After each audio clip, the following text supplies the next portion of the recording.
Hey friends, you've learned how bodies unite and thoughts grow. Now it's time for the heart, what moves us deep inside. Most people read the Bible and wonder, why all these animals? Noah's Ark, Moses' serpent, Daniel in the lion's den, Jonah and the great fish, animals everywhere.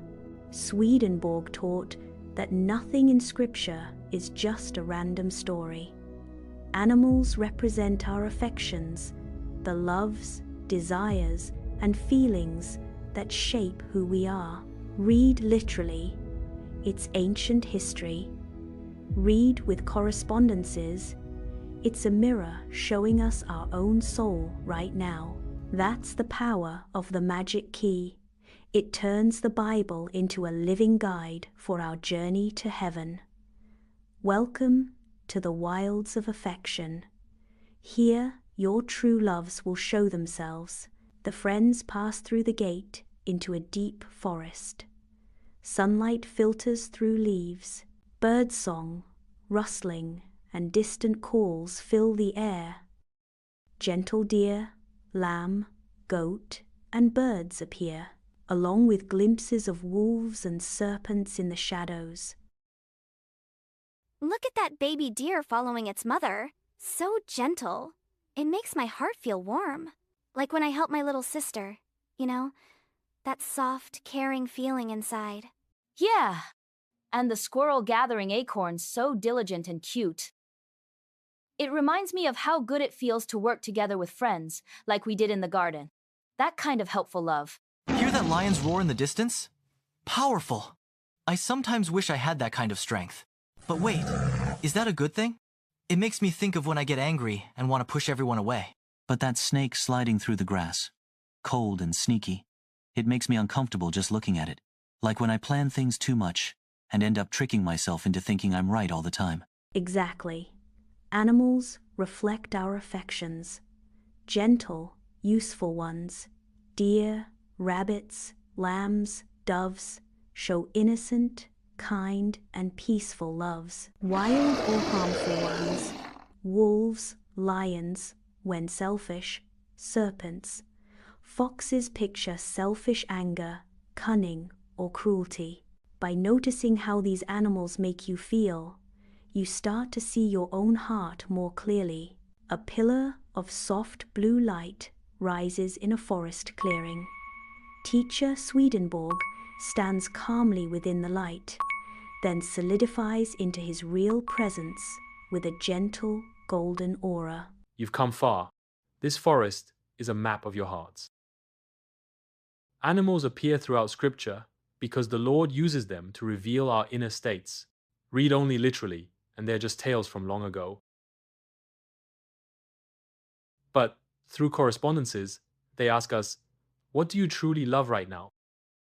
That is why we learn the magic key, not to stay on the surface, be, but to open the deeper spiritual meaning that leads to heaven. The path splits. One way is bright and open, with deer and rabbits.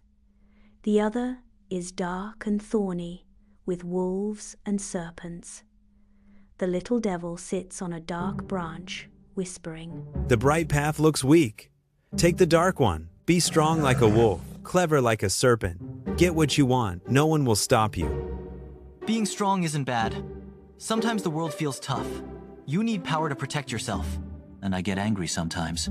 I want to outsmart people who wrong me sharp like a snake.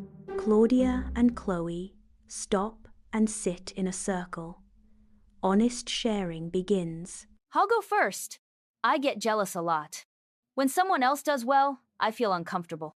Like I want to growl like a wolf. And I hate that about myself. It makes me feel so small. Claudia, I know that feeling.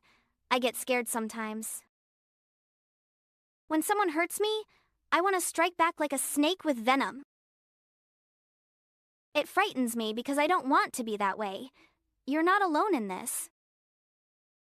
Yeah, I've acted tough and pushed friends away. Roaring like a lion seemed cool, but it left me alone. Hearing you guys say this makes me realize we all struggle with the same stuff. It's kinda comforting. I calculate everything and end up treating people coldly, like a snake. But listening to you all, it makes me want to change. We can help each other, right? Like, remind one another when those feelings creep up. Thanks, guys. Then let's choose different loves. I want to be gentle like a deer, innocent like a lamb, caring for others, walking together. We can do this together. Yeah! Your honesty just made me feel braver. Let's take the bright path. No more hiding those feelings. The others nod, moved by Claudia's honesty and warmth. Claudia stands first and offers her hands. They all join hands, Claudia leading, and step onto the bright path. The dark animals fade into shadow. A deer walks ahead as if guiding them. The whole forest glows with soft light. Claudia opened her heart first and led the way with kindness. When we face our darker affections honestly and choose pure love, the forest of the soul begins to turn into heaven's garden. Teacher Swedenborg reappears, his smile full of pride. You look straight at your own affections without hiding. That is why animals fill the Bible, so we can see ourselves clearly and choose better loves. Literal reading gives history.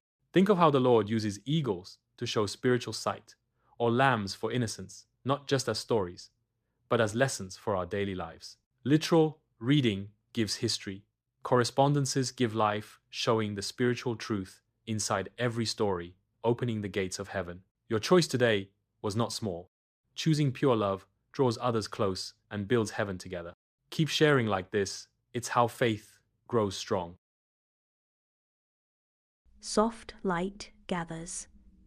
A glowing silver fawn, young deer full of gentle warmth, forms and gently descends into Claudia's hands. Wow. For me, it's so warm, peaceful, the relic of a love for spiritual things. Well done.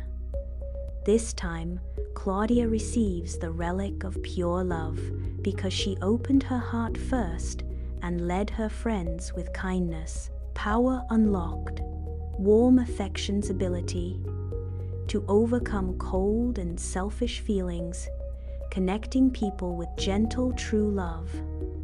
Ending, the Pilgrims' journey continues. They've learned that the animals in Scripture are mirrors of our loves, and the magic key of correspondences turns those stories into living guidance for our own souls. What light will guide them next? Get ready for Chapter 4, The Secret of the Sun, Moon, and Stars. The journey goes on. The nursing child will play on the hole of the cobra, and the weaned child will put his hand on the viper's den. They will not hurt or destroy on all my holy mountain, for the earth will be full of the knowledge of the Lord, as the waters cover the sea. Isaiah 11:8-9.